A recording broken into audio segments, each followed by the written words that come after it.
پشتی وێرانکاری و چەند کوشتی لە دووخە هێلاین لە دەفعاڤên کاریبی باهۆزا ئێرما دەگەهتا ویلایەتە فلۆریدا ئەمریکی.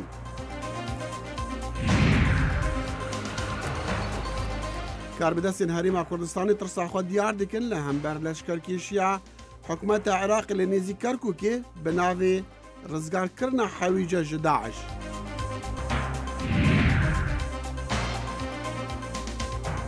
û kampêna referandumê ji bo serxwebûna Herêma Kurdistanê germ û hikûmeta Bexdadê bêje ew ne destûrî ye.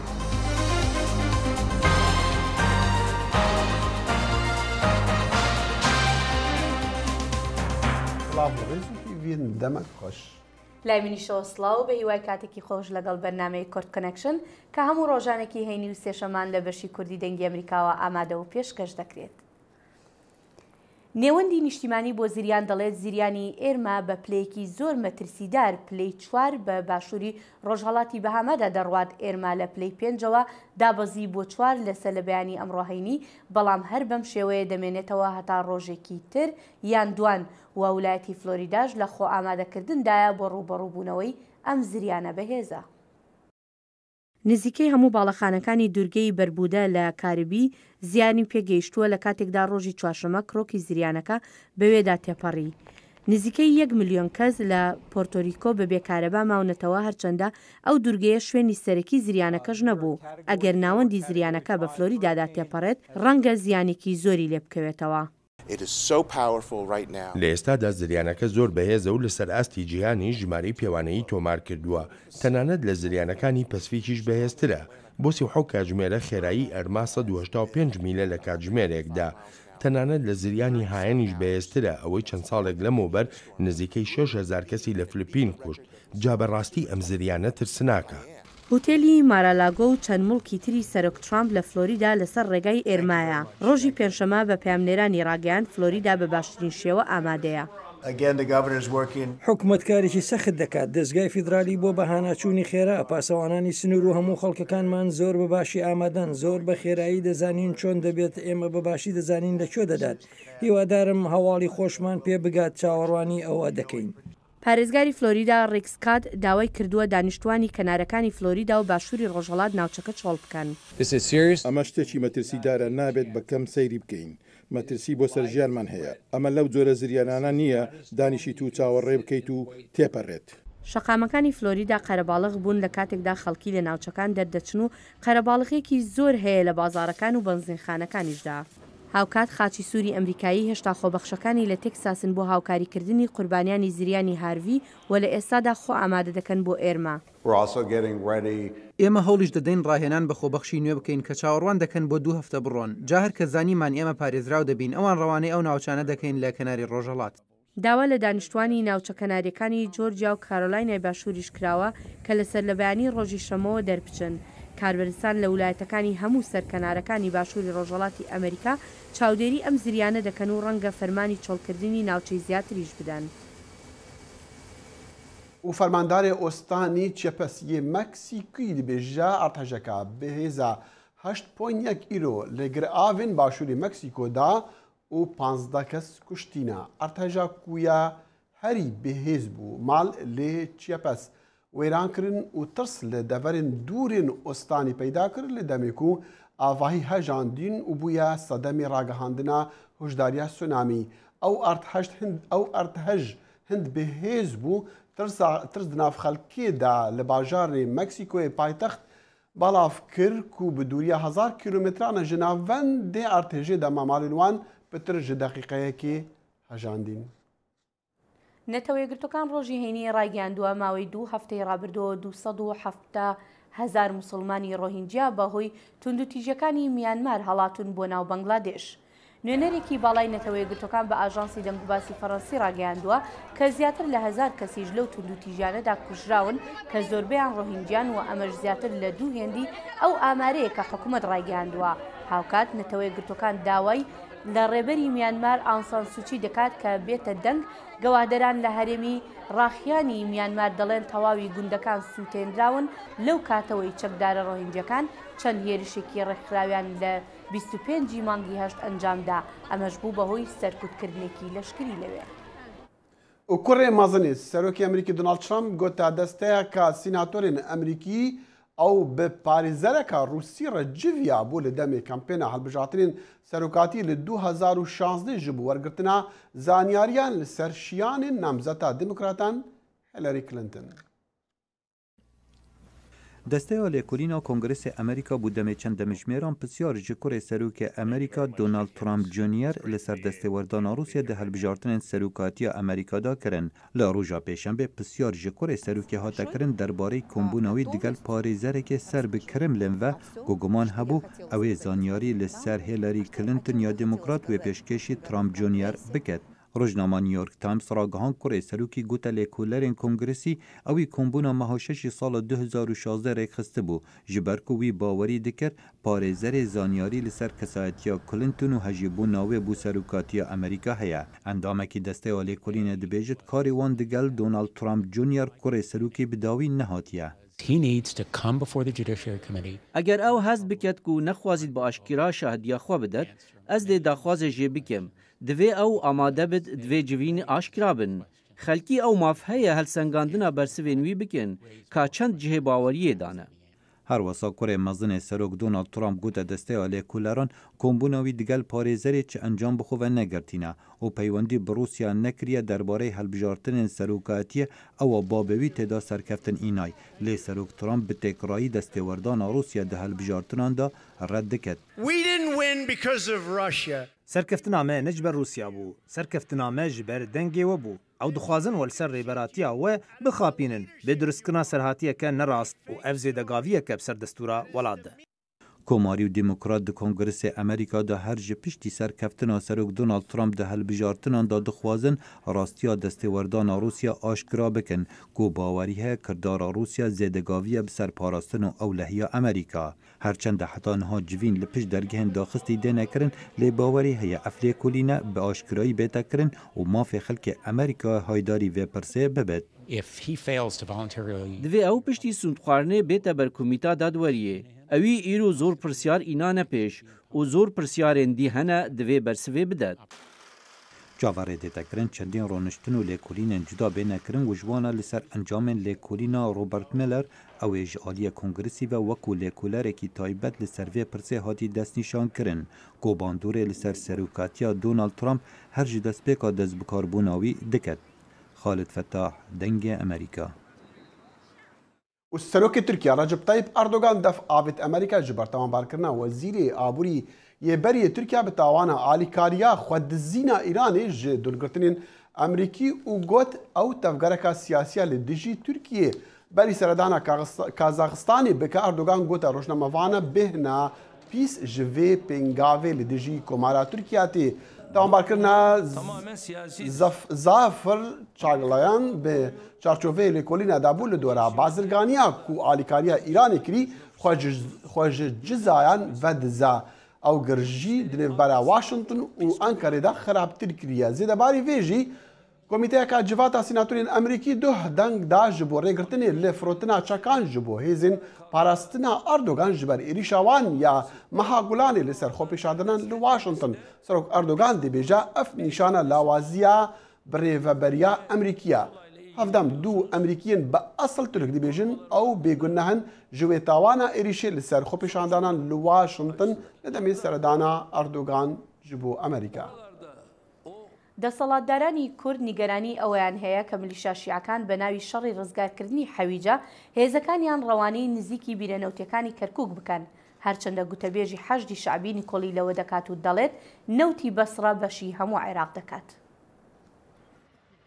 خەریکە ململانیە و کێشمەکێشی نێوان کورد و شیعە لەسەر باڵەدەستبوون بەسەر کەرکووکدا دەست پێ دەکات. بەتایبەت کورد دەیەوێت بە ڕیفراندۆم چارەنووسی ئەو ناوچەیە یەکلایی بکاتەوە و شیعەش دژی ئەو هەنگاوەی کووردە و هێز لەو پارێزگایە کۆ دەکاتەوە. هەروەها سەرۆکی گروپە میلیشا شیعەکانیش بە ئاشکرا هەڕەشە لە کورد دەکەن لەسەر کەرکووک. بارزانیش هۆشداری ئەوەیدا هەر لایەنێک بیەوێت بە زۆر کەرکووک ببات تا دوا هەناسە ڕوبەڕووی دەبنەوە. خۆی ئەمە تەمەن ناکەین شەڕ ڕوو نەدەت چونکە شەڕ لە مەسلحەتی هیچ لە بەرژەوەندی هیچ کەسێکان نییە، نە ئێمە نە وەکو کورد نە لەگەڵ حکوومەتی عێراقی جا بە سوپاکەی بێ بە حەشتی شعبیەکەی بێ لە بەرژەوەندی هیچ کەسێکان نییە. بەڵام ئەگەر شەڕی شێخی ئێمەگرت ئێمە ئەکەوینە سنگەرێکی داکۆچیکردن ئێمە هێرش ناکەین. گەرچی کۆکردنەوەی هەزاران چەکداری شیعە و ئامادەکردنیان بەرەو کەرکووک بە بیانووی شەڕی حەویجەیە، بەڵام کورد گومانی لەم هەنگاوە هەیە و پێی وایە شیعە چاوی تەماعی بڕیوەتە بیرەنەوتیەکانی ئەو پارێزگایە و دەیەوێت بەهێز بیخاتە ژێر ڕکێفی بەغداوە. لە کاتێکدا بەغدا بوجەی هەرێمی بڕیوە و بەشێکی زۆر لە بوجە و موچەی فەرمانبەرانی هەرێم لە داهاتی نەوتی کەرکووک دەدرێت. حەشت کە جوڵەی پێ بکەن بۆ حەویجە ئەوانە تێن کۆمەڵە شتەکەن تەحڕشەکەن لەوەیە کۆمپانیای نەوتیش بگرن، کۆمەڵەیە تەسەڕوفی زیادە بگرن ئەگەر نێنە ناو کەرکووکەوە. ئەمانە هەمووی سیاسەتی ئەمڕۆیە کە هەوڵەدەن ئیسوزازی کوردکەن خاستن لە ڕیفراندۆمە ئەگەر لە کەرکووکە ئەنجام بدرێ. حەشتی شعبی و ئەوانە بە شێوەی ناڕاستەوخۆ هەڕەشە ئەنێرن لە بڵاولا باسی ئەوە ئەکەن کە لەگەڵ گرتنەوەی حەویجا ئەبێ هێز بنێرن بۆ گرتنی ئەو دووبیرەنەوتە هەڤانا و بای حەسەن و لەوێشەوە دزە بکەن بۆ ناو کەرکووک، چونکە کەرکووک ئێستا کێشەی گەورەی لەسرە و ئەمە بۆ ئێمە ئەبێ بە خاڵێکی وەرچەرخانی نێگەتیڤ و تووشی زیانی گەورە ئەبین. هەوڵی عێراق بۆ ناردنی هێز بۆ کەرکووک لە کاتێکدایە پێشتر عەبادی سەرۆکوەزیرانی عێراق و هادی عامری سەرکردەی حەشدی شعبی پێشنیاری ناردنی سێ لیوە سوپا و حەشدیان بۆ کەرکووک خستە بووە بەردەم بەرپرسانی کورد، بەڵام کورد ڕێگەدانیان بە ڕۆیشتنی ئەو هێزانە بۆ کەرکووک ڕەت کردبوویەوە. حەشدی شعبی هێزێکە وەک هێزی پێشمەرەکان لە ژێری دەسەڵاتی حکومەت ئەمە یەک. دوهامین ئیسا یەک سەنگەرمانە، سەنگەری حەشدی شعبی لەگەڵ پێشمەرگە قاتە کەرکووک و بێشیر و ئەمەنتقانە دلیل ئەمەیە ئێمە یەک سەنگەرە، چون ئەم پێشمەرگە ئەم حەشدی شعبی جاران معارضەی سەدام حوسێن بوون، عینە لە یەک سەنگەر بوون دژی سەدام بوون. دوهامین نفت تەماحی حەشدی شعبی چیە؟ خۆی بەسران نفتی سێر و نفتی عێراق لە بەسرەیە، یعنی لە بەسرە وازی هاوردە تێ بۆ نفت کەرکووک. ئەمە قسەی یعنی بەداخەوە بعضی سیاسەکان بعضی ئەحزابەکان درۆی سیاسیەکان بەرامبەر یعنی عەزیەتدادن ملت. پێش دەستپێکردنی شەڕی مووسڵ چاودێرانی سیاسی پێشبینی دروستبوونی ناکۆکیان لە هەندێ ناوچەی کێشە لەسەر لە نێوان پێشمەرگە و حەشدی شعبی کردبوو، بە تایبەت ئەو دوو هێزە ململانەیانە لەسەر باڵادەستبوون بەسەر ئەو ناوچانەدا. دڵشاد ئەنوەر، دەنگی ئەمریکا، پارێزگای کەرکووک. و لە باژارە دهۆکەی کەمپێنەعەری ژێ ڕەفراندۆمە سەرخەبوونی ڕاگەرمە و کاربدەستان ئاڵایەن کوردستانی لە هەر جهی دانینەوە ژە خەڵکی دخوازن لە 25 ئێلوونی دەنگی بدن. پشتی کو هاتیە ڕاگەهاندن دەست بە هەوا ریفراندۆمê بهێتەkirin لە هەرێما کوردستانê نوکە هەندێک deveran پۆستەر و ئاڵایên Kurdistanê têne dabeşkirin û daliqandin بۆ wê yekê ku xelkî handin ji bo roja dengdanê ku bêjin belê. Beramber vê çendê li hindek deveran li herêma Kurdistanê bangeşa wê çendê dikin ku xelkî handin ji bo nexêr bo rîfrandomê. و ئەڤروکە 25 جینە خۆشترین دەرفەتە و بۆشترین دەرفەتە ku کورد ji bin zilmê bêne derve. Rasta em عێراقی دادژین بەس ئەم دوو قەومین ژێک جدایە، ئەزمانê me ژێک جدایە، cilûbergê me ژێک جدایە، heta axome û welatê me hemî tiştî ژێک cudayە. Kurdê vêrê عێراق bala xwe jêve neket, herêk bala xwe jêve neket. Eger çûne rîferandûmê di serkevin înşallah bi dilê xweş û Kurdistan bîte dewlet û em hemî çaverê vê rojê ne ku Kurdistan bîte dewlet û ji bin vê zilm û zordariyê bête der înşallah. ji ber ji bin deste zilmdara rabîn. مدبت بینه دولت دا آزاد بجین وکی همینت ها وکی همین خلقی وکی همین دولت ها.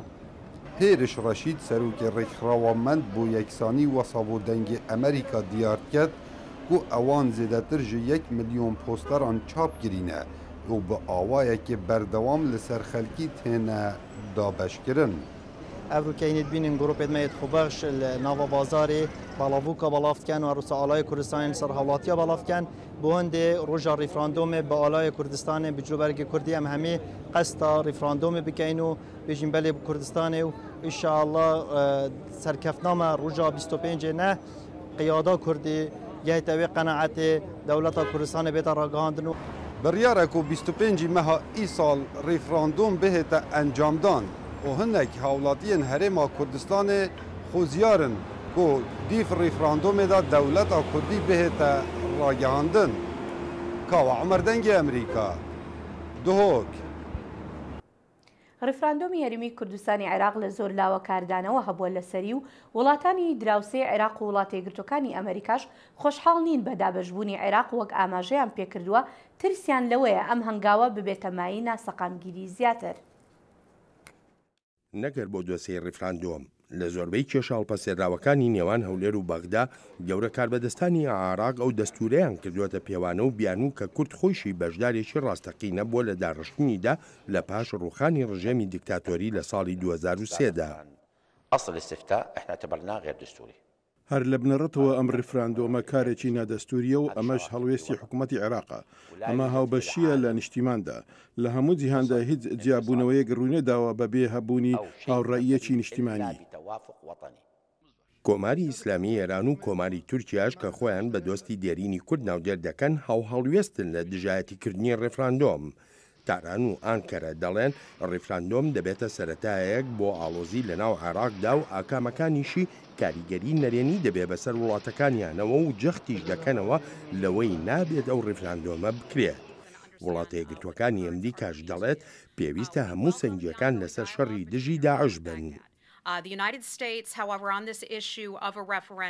وڵاتی یەکگرتووەکانی ئەمریکا لەسەر ئەم دۆسەی ڕێفراندۆمە و تەنانەت لەسەر ڕێفراندۆمێکیش کار بە ئەنجامەکەی نەکرێت ڕوون و ئاشکرا بووین. بەتۆندی دژی ئەو ڕێفراندۆمین کە بڕیارە 25 مانگینۆ بکرێت. بە گەلی عێراقمان وتووە باسەنگیمان لەسەر ئەو گەورەترین شەڕە بێت کە پێوی سەرقاڵین واتە شەڕی دژ دەوڵەتی ئیسلامی. وا هەست ناکەین ئالەم کاتەدا شتێکی ڕاست بێت چامان لەسەر ئەو سەنگیە لا بدەین. دەسەڵاتی سیاسی هەرێمی کوردستانیش جەخت دەکاتەوە لەوەی مافی گەلی کوردە بڕیار لە چارەنووسی خۆی بدا بە تایبەتیش لە ئێستادا کە دابڕانێکی تەواو لەگەڵ بەغدادا هەیە و کۆبوونەوەکانیش بێ ئەنجامن. نەتەجیل دەکرێت ڕەفراندۆمیش دەکرێت ئەگەر ئەو لایەنانە ئەم دەوڵەتانە پێیان وایە وەختەکە مناسب نیە وەرن بە خەڵکی کوردستان بڵێن کەیک وەختی مناسبە و چ زەماناتێکیشتان هەیە بۆ خەڵکی کوردستان. ئەگەر نە هەروە بە قسەیەک تاجیلی بکە تاجیل ناکرێت بۆ واضح بی بۆ هەموو لایەک. هەڵوێستەکانی ئەنکەرە و تاران نیگەرانیەکی قوڵی لە نێو ڕایگەشتی کورد لە عێراقدا دروست کردووە. تورکیا و ئێران ترسیان لەوەیە ئەم هەنگاوەی کورد لە باشوور هەندەرێک بێ بۆ کورد لە باکوور و لە ڕۆژەڵاتیش. بەڵام سەرکردە سیاسیەکانی ڕۆژەڵاتی کوردستان هەڕەشە هاوبەشەکانی ئێران و تورکیا بەهێند وەرناگرن. چ شەرکردنە چه حملەکردنە بە شەرتی دکە یعنی پر زێدە دژمنی خوا دە ڕوبەڕوو شەر ناکە بە شەرتی شەرتکە پێش سەحنەی شەر دەکە بەرنامەی خوا توجەرە وەکری ڕناگەهینە تابی ئیران تورکیا هەندێکی سیاسەتە و ئیران جی بدە مەشان هەندێکی هەمبەری کورد وەک ئەم بێژن ڕاگەهان والا یعنی چونکی ئیران سیاسەتە خوا دە بەبێ شێوازینە خۆ هەروی دەرێژ تێ دیارکردن کی سیاسەتە و بە هەفتورە بدە مەشاندن دەوڵەتی تورکیا یارمەتی کۆماری ئیسلامی پێویست بێ بۆ ڕوبەڕووبوونەوەی پەکەکە بۆ ڕوبەڕووبوونەوەی ئەو مەسەلەن هێزی کوردی لە ڕۆژاوا لەو لاشەوە کۆماری ئیسلامیش دووشتی حتمما لە تورکیا دەوێت یەکەم ئەوەی کە بەنسبەت ئێمە وجودی ئێمە لە سنوورەکان بێلایەن نەبێت و لە هەمووی گرنگتر لە مەڕپرسی سربەخۆی باشووری کوردستان و مەسەلەی ڕێفراندۆمدا شیکەرەوە بە دووری نازانن ئەم هەڵوێستانەی وڵاتان بەرامبەر بە ڕێفراندۆم لە هەرێمی کوردستاندا بەشێک بن لە هەوڵەکانیان بۆ بەدەستێنانی شێرە بەشی خۆیان لە ئایندەیەکی نزیک یان دووردا. ئەرێ پشتەوانین ڕێفراندۆمی چ بەرسف هەیە ji بۆ هەلوێستی van و وڵاتان لە نوێنەراتی حکوومەتە هەرێما کوردستانی ما ئەف پرسیار ji دەکتەر ئاراس خۆشناو کرد ئەو بڕێڤەبەرێ سنتەری زانیاری و لێکۆلینایە ئێستراتیژیک لە کوردستانی. دەستور کۆمەڵێک شت دەڵێتن لە مادەی 100دا باسی دەسەڵاتەکانی حکوومەتی فیدرالی دەکاتن کە ڕسمی سیاسی مالی و نەقدی و کۆمەڵکی و باقی مەرکتا دوایە لە مادەیەش کە 115 دەستوری عێراق دەڵێت هەر شتێک کە لەوێ باز نەکرابێتی دەسەڵاتی هەرێمەکانە لە 110 نەیگوتیە لە زمانی دەسەڵاتەکانی حکوومەتی فیدرالیشە کە ڕاپرسەکان واتە هەر شتێک باز نەکرابێتن شەرنێتۆ ئللا دەکرابێت لە ڕووی قانونیەوە من کەسێکی یاسایی نیم بەڵام هاوکارەکانی یاسایی من لە سنتە لەگەڵ خۆم پاژی قاشێکی زۆر دەڵێت لەوە مافدات شتێکی جیا بەڵام ڕووداوە سیاسەکانی ئێستای هەریم کە دەبن شتێکی جیایە هەموو خەڵکێک بە تایبەت دۆستانی کورد ئەمریکیەکان لەوانە بە کورد دەڵێن ڕفراندۆم کاتی نییە کاتێکی باش نییە لەبەر مەوزوع ئیشری داعش وە هێشتا هەڕەشەی داعش لەسەر عێراقەیە ڕاستە بەڵام گەلان میلەتان بڕیار لە چارەنووسی خۆیان دەدەن دەشبێت ئەو جارە ئێوە بێتن کە کوردستان بڕیار لە چارەنووسی خۆی داتن و ئەگەر بابەتەکانی کە یەکەم ئەمریکیەکان تا ئێستاکە لەگەڵ کوردستان باسییان کردێ شەڕی داعش کوردستان چەندین جار دووپاتی کردەوە تا دوانە پەس لە هەر شوێنێک تیرۆرا بێتن ئێمە دژین و بەردەوام دەبین دومیان ئەگەر ئەمبەستی ئەمریکیەکان ئەوە بۆ کە مانەوەی بەڕێز عەباتی بدە دەسەڵات و لە هەڵبژاردننی ئایندەی عێراق کە باز دەکرێتن ئەو کاتێ ئێمە دەبینینەوە خۆ تو ڕۆژی 25 مان کە ڕفراندۆم دەکرێت و کە لە بەرچاوی من ئومێدەوارین کە ڕێژێکی ئێزگار زۆرش بە بەڵێ بێتن و دڵنیام کە بەڵێ دەبێتن ڕۆژی دووەم یەکسەر باسی ڕاگەیانی سەر بەخۆی ناکرێتن دەست بە گفتوگۆ دەکرێت لەگەڵ بەغدا لەگەڵ دۆستەکان لەگەڵ خەڵکی دیکەوە بەشداریش دەبن لە هەڵبژاردننی داهاتوو بەڵام دەبێت حەقیقەتێک هەیە لێرە بن بۆ ئەمریکیەکان باش ڕوون دەکەینەوە ڕۆلی کورد بەجێری ئەو یاسای هەڵبژاردنێکی ئێستا لە عێراقدا بەرکارە لە ساڵی 2010 کاتی خۆی کورد بە گشتی و خەڵکی کوردستان لە دژی بوو بەتایبەتی خودی جەنابی سەرۆک بارزانی کە ئەو کاتە بوو لەسەر داوایەکی دواترێ شخصی خودی سەرۆک ئۆباما کە ڕازی بێ کورد بۆی بەشدار بێت لەو سیستەمە کە عێراق بووە فرەبازنایی بەڵام بۆ یەک جار بۆ لە هەموو شتێکە ئەمریکی دۆستی کورد بێ لە بابەتی ڕفراندۆم و دەوڵەتی کوردیا دۆستی کورد وەڵامی کوردستان و لە سەرزاری جەنابی سەرۆکی هەرێمی کوردستانی چەند جارێک پێ گوتم باشە ئێستا کاتنێک کەی کاتە کەی گونجاوە پێمان بڵێن بۆ لەیان داواکرایە باشە ئەلتەرناتیڤێک بدەنە خەڵکی کوردستان کە باشتر بێ لە ڕفراندۆم بۆ ئێمە ئێوە ناڵن ڕفراندۆم دەڵام مافی خۆتانە بەڵام کاتەکە گونجاو نییە باشە کەی گونجاوە 100 ساڵە گونجاو نییە ئایا 100 ساڵی کەش بوەستین ئەو عێراقی بووم وەرەبات تاواکەمەوە ئەو عێراقێکی ئێستا کە خەریکە بەرەو هەڵدێر دەچێت ڕۆژ بە ڕۆژ نەزعی تائیفی و دژمنداری و یەکتر قبول نەکرد ڕۆژ بە ڕۆژ زیاد دەبێتن تاکەی بەردەوامن بۆیە پێیان ئێستا لە ڕوانگەی ئێمە باشترین کاتە و مافی خۆمان ئێستا بیکەین چون ئەگەر ئەو ڕۆنەیکەین بەیانی درەنگە کورد ئێستا پێویستی بە پشتیوانی درەوەی نییە هیچ کەسێک بۆ وەریاردان لە چارەنووسی خۆی پێویستی بە کەس نییە بەڵام باشە پاڵپشتێتە بێتن و منێکشیش دەزانین سیاسەتی ئامی وڵاتان بەتایبەتی ئەمریکا لەو بابەتاندا لەگەڵ گەلانن و لەگەڵ ئەوەی کە پێ دەگوتێتن دیفاکتۆ چییە تو بەیانی کە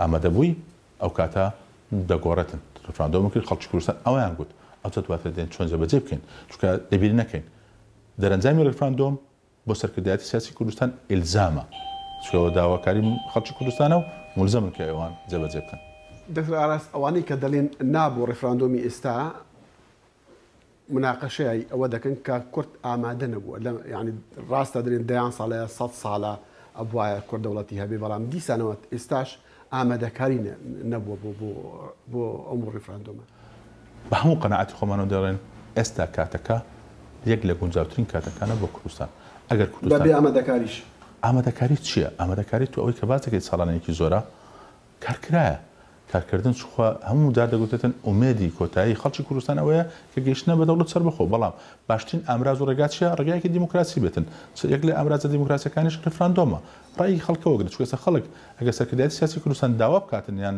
ئەعلانی دەوڵەت بکاتن دەڵێن کاکە شەرنی خەڵکی کوردستانەوە داواکاری بێتن خەڵکەکە دەڵێن نا باشە با دەرەنجامەکە بزانین کە ڕفراندۆم کراوەتە ڕێی میلەتەکەیە ئێمە گەڕانەوە دووبارە بۆ ڕێی گەل میلەت دەڵێتن کە میلەت وای بڕیاردا ئەو کاتە سەرکردایەتی سیاسی مولزەم دەبێت هەنگاوی جددی بنێتن بۆ پرۆسەی سەربەخۆی بنێدانی دەوڵەت سەربەخۆی کوردستان تأکید دەکەم لەسەر ئەوە پەیامی سەرکردایەتی سیاسی کوردستان خەڵک ئێمە لە کوردستانەوەیە کە دەوڵەتێکی ئایندە دەوڵەتێکی نیشتیمانی دەبێتن تەنها بۆ کورد نابێت بە هەموو پێکاتەکان دەبێت تەنها بۆ ئیسلام نابێتن بۆ هەموو دینەکانی کە دەبێتن نەئی ملکی حیزبێکە و نەئی کەسێکیش دەبێتن بۆ هەموو خەڵکی کوردستان دەبێت هەروەکو کارکتەری فیلم ئیندیانا جۆنز مارک ڤێرچایلد پێش ئەویش پرۆفیسۆری زانکۆی ئیندیانایە ئەو گەشتی زۆر دوور دەکات بۆ لێکۆڵینەوە لەسەر دیرۆکی تورکیا و بەراوردی دەکات لەگەڵ ئنجیل دەمێ خوێندکارن زانکۆیە هەنینگتن مات ویتنی و لۆگن بوش دەگەل پرۆفیسۆری خۆ سەردانا تورکیەکردن ئەو ماتمایی بوون دەمێ دیتن کوتانەها کەسێکی فریمەک لەسەر پرۆفیسۆری وان چێ نەکریە. ئەف زلام تەمەنێوی دشێستا دەنە و ئەو لەسەر جیایەن مەزن هەندێکشە داک و تشتێن دیرۆکی بینە بەرچاو. پشتی خوێندکاران خوێندنەخوا di sala 2015 da bi dawiyانî wan dest bi çêkirina filîman kir. Di meha pênc ya vê salê de wan dokümenteriyek çêkirin di ser Profesor Mark Fairchild. We're using this trip that we take along St. Paul's missionary route. ئەف سەردانە بە هەفکاریە خۆبەخشێن سنت پاڵ بوو گۆ ئەمڕۆژ برۆژ ژیانە دکتۆر فێرچایلد تۆمار بکەن. Mark Fairchild ne tenê şûnwar nas bû di destpêkê de. Ew her wisa dîroknasê İncîlê bû. Ew matmayê bû demê dît ku gelek tiştin di İncîlê de li Tirkiye hene. Berî 20 salan wî seredana yekem bû Tirkiye kir û piştî wê her car seredana wêr dikir. Di her seredaneka xwe ew fêrî tiştekê nû dibû di olê Kristyanan de.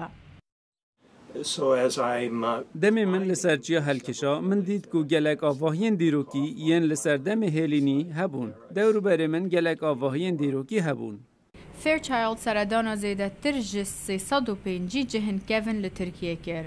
Wî dît ku rûnijvanên Tirkiye gelek ji wan nedizanî çi dîrok li erda wan de heye, bi taybet ji ber ku piraniya welat misilmanin. Fairland hîvî dike ku filmê wî bihêle xelk bizanin çi qas dîrok li Tirkiye heye û xelk bêtir rola Tirkiye tê bigehin di cîhana modern de. Eger em pirsgirêka terorê çareser bikin, divê Tirkiya jî bejdar be. Nuhetû ji sedê xelkê Tirkiya misilmanin. Lê ew elmanî ne, ew welatê here pêşketiyê misilmana ye. Wan peywendîn baş digel welatên rojavayî heye û endama NATO ye. Dokümenteriya wan ya bi navê The Last Apostle Journeys in the Holy Land biryare ku dawiya meha neh bête belavkirin di çend festîvalên filîman de û her wisa di internetê de. نەتەوەیەگرتوەکان دەڵێن لە سەرانسەری جیهاندا 65,000 کەس بە زۆر لە زێری خۆیان ئاوارە بوون و ئەم ژمارەیەش ئەوەندە زۆرە کە بیری لێ ناکرێتەوە. هونەرمەند ئایوای دەیەوێت بە فیلمێکی دۆکیومنتەری خەیرانی پەنابەران نیشان خەڵکی بدات. قەیرانان و یا پەنابەران ڕووی مرۆڤانتیە دابەر ئەزمونونەکە مەزن ji ئاستەنگیا ژیانê. Bê tu çareserî li gorî netewên yekbûyî jimara penaberan zêdetir ji 65 milyona bû. Derhîner û hunermendê Çînî ay wî careke din tiliya xwe dide ser wê birînê bi filmekî belgeyî bi navê Şepola Mirovan. Gotê de çîroka êşa penaberan tîne berçavan.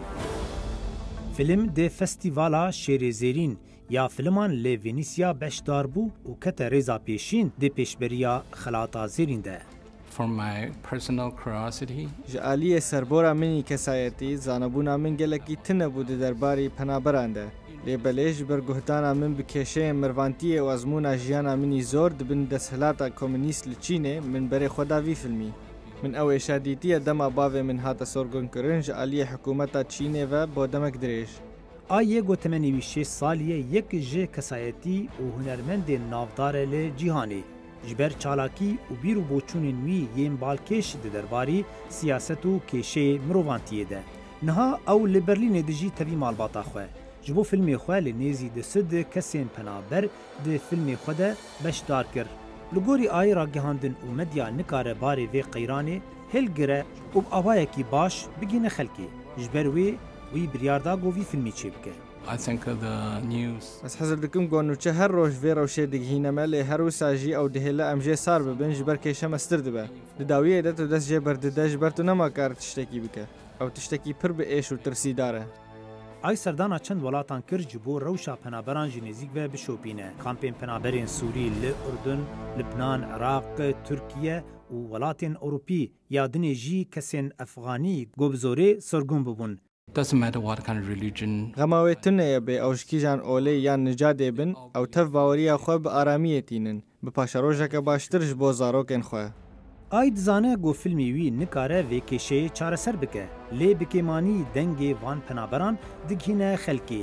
Filmê wî yek ji 21 filmên beşdarî bûne di vê festîvala bi navê Şêrêzêrîn de. Got diriya vî filmî de kar çîroka wan kesê bê ziman û kesên xemgîn û di nava êşa xwe de kelejan dibin digihîne xelkê cîhanê. Wisa ay behra xwe û hunera xwe bikartîne ji bo çîrokê mirovantî. Bihîviya de min xweş roja sêşemê carekedî em ê we bibînin ve. Her şadî bixtewar bin.